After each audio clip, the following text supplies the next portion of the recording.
Welcome in to the postgame, fellas. We are here. Rockets get their first win of the season, 137-109 at home over the Brooklyn Nets. Not exactly the greatest test, but the Rockets passed the test because they absolutely crushed this team.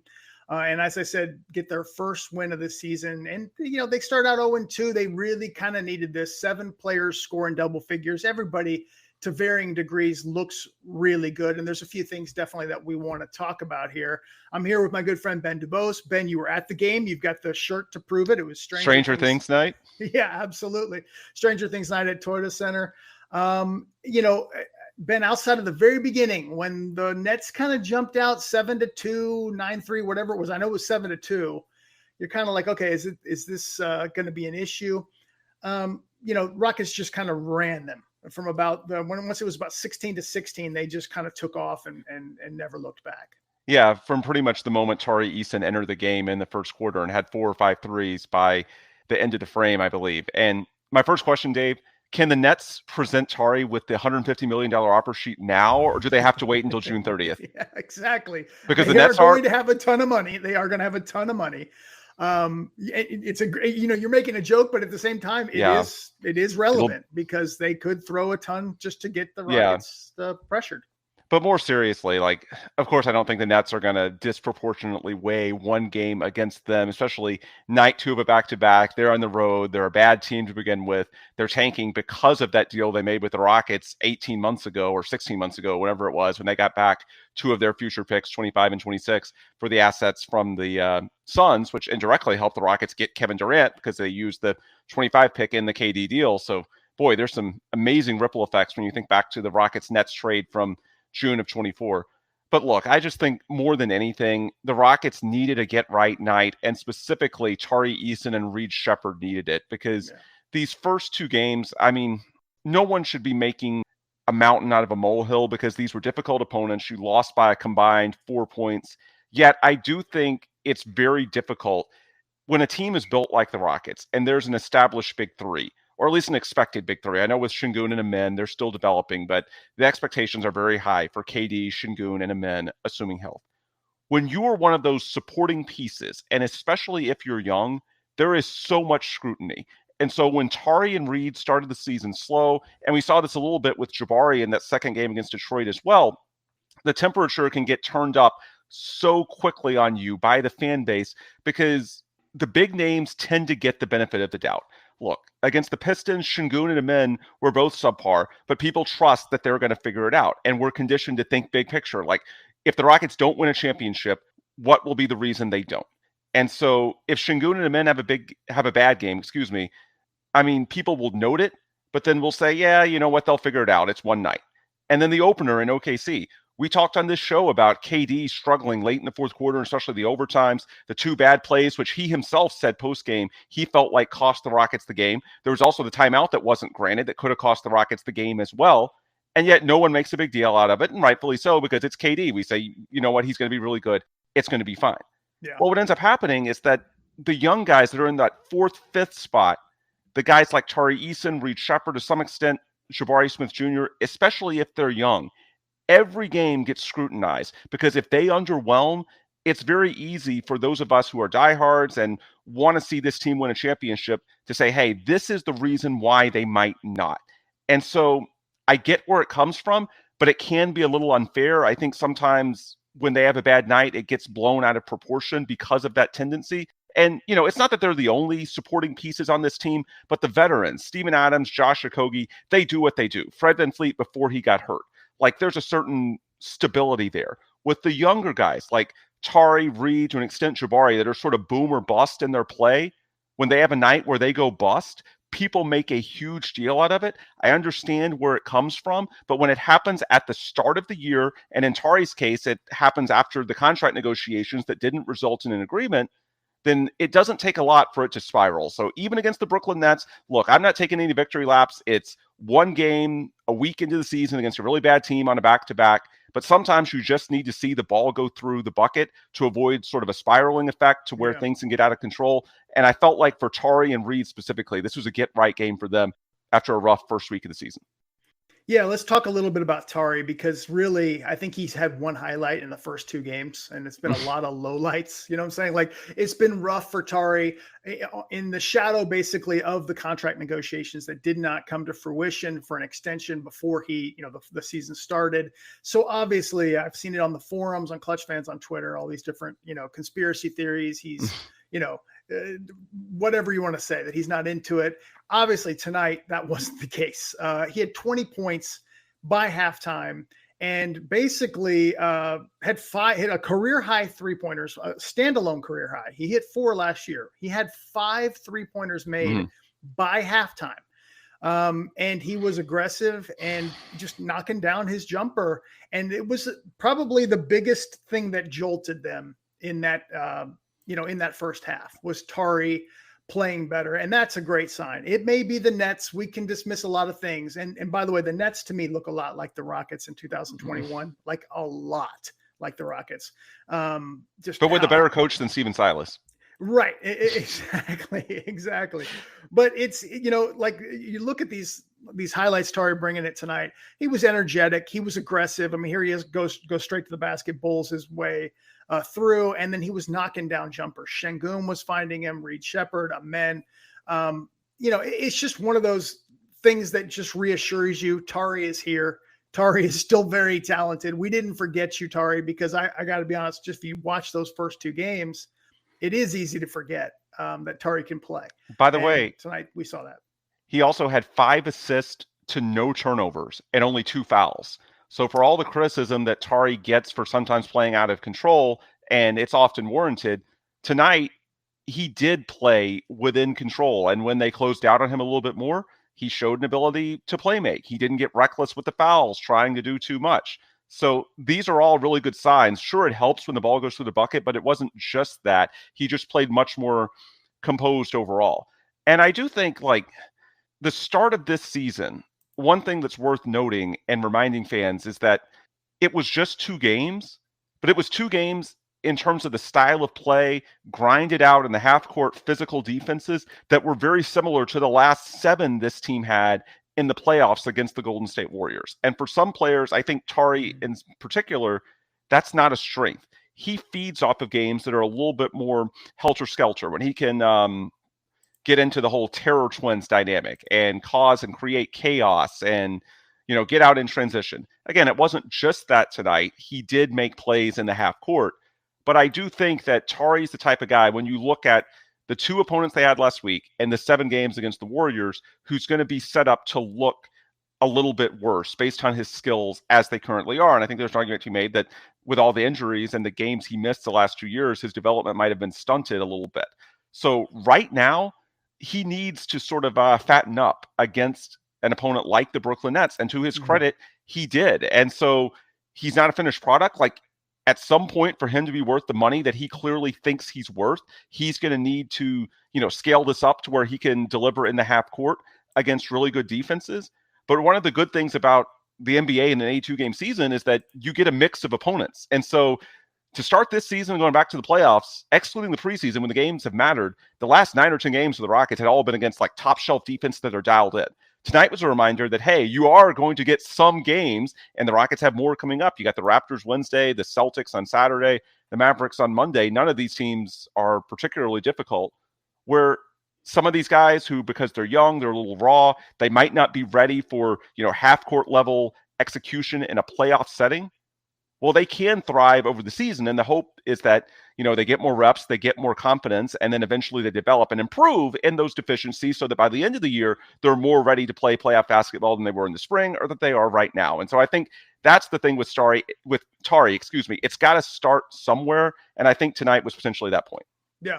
The win tonight does at least keep 80 wins on the table. It's possible, right? So I want to talk about the change they made in the starting lineup as well. Double big, it's sit down. Obviously, we saw a lot of double big tonight. I'm not saying it's out in general, but it did come out of the starting lineup tonight. Josh Okogie gets the start instead of Steven Adams. And like I said, other than the little, Nets run to start the game, the Rockets did just fine. Okogie's been really good. And I'm amazed with Tari here and Amen and all this, that he has worked his way into this rotation so fast into such significant minutes so early. We will see when Dorian Finney-Smith gets back what actually pans out, and we'll, judge the defense at that particular time. I do think the defense in general in the first half wasn't that great. They gave up 60 points. Ime in the postgame talked about this as well, said it wasn't up to our standard. And it was around mid-third quarter that I know to you and some friends, I was saying, the defense has definitely shifted here in the third. I'm sure Ime had a little pep talk with them at halftime about cranking that up. But what did you see as far as Okogie starting, him getting the play? And do you think that's what we're going to see more of, as in him being more of a placeholder in the starting lineup until Dorian Finney-Smith gets healthy and moves himself into the starting lineup?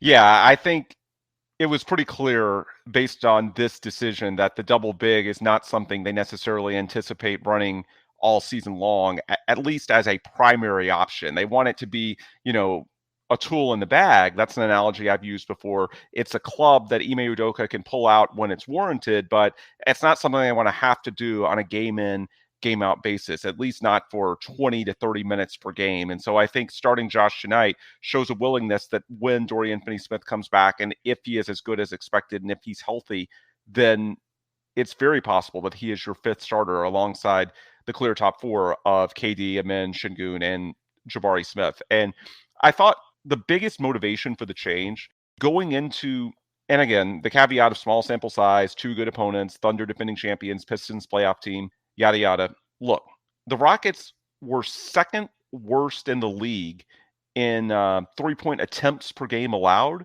and seventh worst in three-pointers put up. Like, they were at a huge math advantage in those two games they had last week. Like we talked about in the OKC game, where it felt like the Thunder missed a lot of threes, yet I think they made as many, maybe more than the Rockets. Like the Rockets didn't have an advantage from three, even though they shot slightly better because the Thunder put up more in volume. And then on Friday, it was just a dramatic discrepancy between the Pistons and the Rockets. And it's just so tough to win in the modern NBA if you're losing the math advantage to that extent, which tends to happen when you play the double big because you don't have as many shooters on offense and because you're running more zone and you have to drop those bigs a little bit, then you're inherently going to give up a few more threes defensively. And tonight, they did give up more, but the gap was 32 to 39, much more reasonable. And I suspect the Rockets might have put up more threes than that if the game had been competitive. Everything sort of just stalled out a little bit late in the game, got helter-skelter, yada, yada. And so, it was fun watching Reed and Capella get some synergy on the lobs and all that good stuff. But I thought starting Josh Okogie, and he had 2 threes in the first quarter, if you recall, was big from the standpoint of the Rockets not playing with, a hand or two hands tied behind their backs, which is what it felt like a little bit when, at least in the Pistons game, the Rockets, especially Kevin Durant, would execute in the half court, and then you go down and the Pistons stick a three, and, even if you scored 3 straight trips, if the Pistons have 2 threes in there, then you haven't made up any ground. Like, it's a math game, and you can't lose it the way the Rockets had. Now, I don't think they're necessarily moving away from the double big. We did see a lot of Steven Adams and Alperen Şengün in this game. We saw some Clint Capella and Alperen Şengün as well. But I do think that this showed that the Rockets recognize they need a little bit more floor spacing. And we're going to talk about Amin. He had 8 assists to 0 turnovers tonight. So one theme that I've been pushing back on, I don't necessarily agree that the Rockets miss Fred VanVleet because they are without a point guard. I think the Rockets miss Fred VanVleet because they are without a reliable fifth starter. And to me, there's a distinction there. Like, that's not downplaying Fred. No, he's really good. Don't get me wrong. But if you have a capable fifth starter, and this is where Dorian Finney-Smith can come into play, I do think Amin and Şengün are good enough as creators, and they should get better. And Reed should get better as well, to where not having a point guard is not necessarily going to kill this team.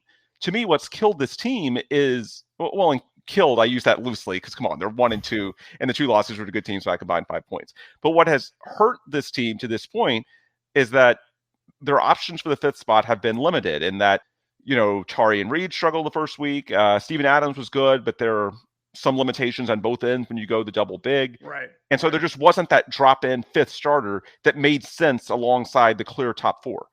Fred VanVleet would have been that guy, and I have hope that Dorian Finney-Smith could be that guy. So, well, yeah, it's going to be interesting. We'll see if that's true. I've been thinking a little bit differently. Like, oh man, they just desperately need that sure ball handler. There was the play where Şengün and Reed both played really well tonight, but they had some turnovers that there was the one in particular where Şengün just dribbled top of the key for a long time and lost the ball out of bounds. Reed had some bad passes and just had it turned over. Reed is more just inexperienced. Şengün is more, in my personal opinion, the secondary playmaker, but. I think we'll see in the next game. Toronto is a team that we're hearing, at least they're 1-3. They're not great, but they are applying a new trend, which is pressing. They're high ball pressure. So let's see how the Rockets do in that next game. But you do make a great point. I mean, if they had more of a cohesive, or like you said, a fifth guy, maybe it would be a little bit differently and it wouldn't stick out quite as much. By the way, the Rockets only had 9 turnovers tonight. So there were some lowlights in there, but as a team, they did okay. Yeah, it was 3 KD, 3 Şengün. And as you point out, Ime, 8 assists to 0 turnovers tonight. And Ime was plus 33 in 25 minutes. That's ridiculous. Insane. It's insane. And it's, like I said, coming off the heels, like you pointed out, of him having a really rough game against Detroit. Great to see him have that kind of major impact. He always does, generally speaking, but great to see him have that major impact tonight. We don't talk enough about Şengün and Reed. Şengün, really good game tonight. Again, 2 for 2 from 3-point range is Alperen Şengün after going 5 for 8 in the first game. I think he was 0 for 2 against Detroit, or I know he didn't make one, but 2 for 2 from 3 tonight, 7-11 overall, 21 points, did have 6 assists, 6 boards in the 3 turnovers. And Reed, played significant minutes, also got some garbage time at the end, but in the fourth, when it wasn't really exactly garbage, he did knock down a couple triples, 3 of 7 from deep, finished, I think 15 points, 8 assists. Wow. I didn't even note that down. He and Capella had some nice chemistry going there. The lobs. Absolutely. Yeah. The chat was talking about that. He needs a lob threat.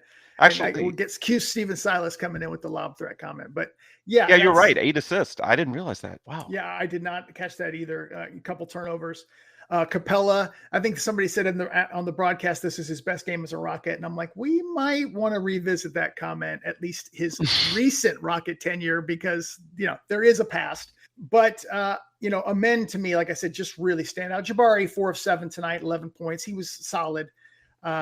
Kevin Durant, 6 of 14, hit 7 of 7 from the line, 0 for 4 from 3 again. He was 0 for 4 at OKC as well. So he struggled a little bit from 3-point range, but still, KD was KD, 19 points. Tari really is the one who stuck out the most. And it is, you do have to put it aside, as this is Brooklyn. You can't really bank on this as far as any kind of like playoff success, but they needed this. Like, they just needed it. The first 2 games, extremely physical defenders, both teams. I think the Rockets are built to withstand that and succeed in that type of environment, but they needed an easier one, a little less physical. And Brooklyn, like I said, I think that team's probably going to be the worst in the league, if not bottom 2 or 3. And that is a pick that the Rockets did have, but of course what they've gotten in return has been quite good. And part of what they got in return, they used to get KD and all that. It's not like a revisionist history thing, but it will be interesting to see if the Nets come away with Darren Peterson or AJ DeBanza or one of those guys.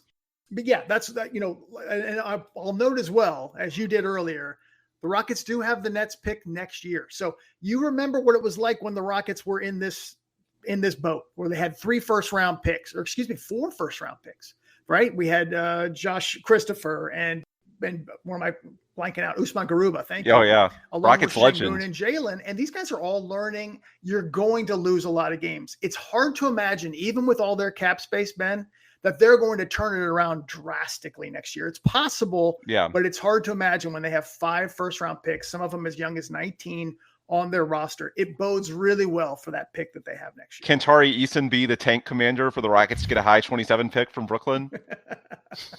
I'm you're joking, but I could actually see it. That's what's kind of terrifying right now. Yeah, because you don't know how Tari's going to scale up. No, and to close the loop on the double big, like beyond just the 3-point volume discrepancy, which I think, was important to get that under control tonight.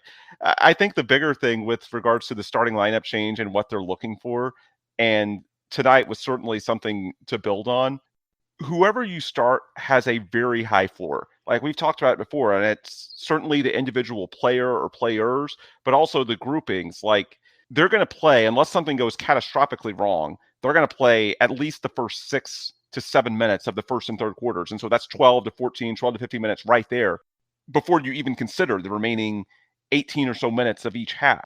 So you need to feel like there's not going to be a glaring deficiency in that group, because if there is, there's not much of an off ramp. And so for me, the double big makes much more sense off the bench, because you can sort of feel your way. If it's working, great, you can stick with it. And Ime Udoka did this tonight. Like there was still a decent amount of time that Steven and Alpi played together. But if it's not working, if it's just clearly, and I thought this was the case against the Pistons, where they just were getting killed from a math perspective, it's tough to really go away from it without making your rotation super clunky, because you're taking somebody out really early, then you got to bring them back, and you're also trying to play Capella, so you're trying to potentially play 3 centers. It's just very difficult to start a group or to start any player if you think you might need an off-ramp. So for me, Josh Okogie now, maybe it's Tari, maybe Reed plays into it, hopefully Dorian Finney-Smith. To me, that's, excluding Fred VanVleet, who, by the way, Fred talked to us today at shoot-around, and he's still not saying he's done for the year. Obviously, that's many months away, but keep that in the back of your mind. But I think that's the consideration for the Rockets as they go forward, is that until you have an entrenched fifth starter, I think you need to make sure you have an off-ramp. Josh Okogie is an easier off-ramp if you need to change things up. And if you try the double big off the bench, then obviously you can easily, go away from it if it's not working. And so that's why, for me, this makes a little bit more sense. And I suspect that at least for one more game, this is where they'll go. Yeah. One other note, 24 fast break points for the Rockets tonight after, just being 2 games, of course. They are dead last in the league at 7.5 fast break points after the first 2 games. This is going to help them quite a bit. The Nets came into this game 0-3 and did have the dead last worst defense in the league, 125 plus defensive rating. Phoenix right there next to them, which is a little surprising to me. I thought Dillon would have a little bit more of an impact. It's still way early. So that is something to consider as well. But next 2 games, Ben, you on the road now. You go at Toronto, you go at Boston. Both of those teams struggling badly, but they are sneaky, tough plays. Toronto has like I said, really started to bring into this pressing defense, which is going to tax a team that is not exactly loaded with ball handling depth or just a starting point guard. And then Boston, which of course, Ime Udoka going back there, and you've got Jaylen Brown. You do have still talent on that squad. So next 2 will be, I think, a more significant test. Yeah, I think so. But it's also an opportunity in that if you can get both of these games, then it would feel like getting back, at least to me, the break that they gave up last week, because I don't think anyone was realistically expecting 2-0. But both of those games went down to the wire. It should have been 1-1. Like, Dave, I know you've got a spreadsheet every year. You chart expected wins and losses. Yes, yeah. You shouldn't have been 0-2, but you probably shouldn't have been 2-0 as well. So you're really only 1 game off what I would say expected pace is. Well, I don't think you probably expect to sweep a road trip in Toronto and Boston. Like, you take it as a pleasant surprise. But as you said, these are 2 capable teams on the road, a lot of travel. I think 1-1 is a reasonable expectation, especially when you're still shorthanded, you're integrating new pieces. And then if you go 2-0, then it sort of offsets any damage that there was from losing both of those Thunder Pistons games. So for me, 1-1 you can live with, and 2-0, I mean, it's on the table, and that's an opportunity. If you can win these 2 games and get to 3-2 through 5 games, I think you'd honestly be probably where you should be, all things considered. Yep, going to be really interesting to see. And the one I have circled on my calendar, Ben, November 7th, Rockets at Spurs. Going to be that first NBA Cup game. Wemby, Spurs are 4-0. I know they look good. I haven't really looked at their schedule. I haven't really seen how they have been tested as far as like their opponents. They just played the Nets, for example. I think they played the Raptors tonight, who the Rockets play next. But they did, they beat up the Mavs. I can't remember their first game, but Wemby against the Rockets. Dylan Harper looks a lot better than I expected. He looks terrific too. Yeah, like I was. Well, of course, I was bullish on him as a prospect, but I didn't necessarily think as a rookie that he would contribute to winning to the extent that he is. I thought he might be a little bit closer to Stephen Castle, and that some of the the stats are empty calories. No, they're not empty calories with Dylan Harper. He's contributing to winning already. So yeah, that'll be a big one. NBA Cup game too. So tons of stakes there. Absolutely. And you have the Mavericks and Grizzlies before that game, but that's the one I'm real, because that's the one that's the Rockets are a future team. The Spurs are a future team. I mean, the present and future for both of those teams.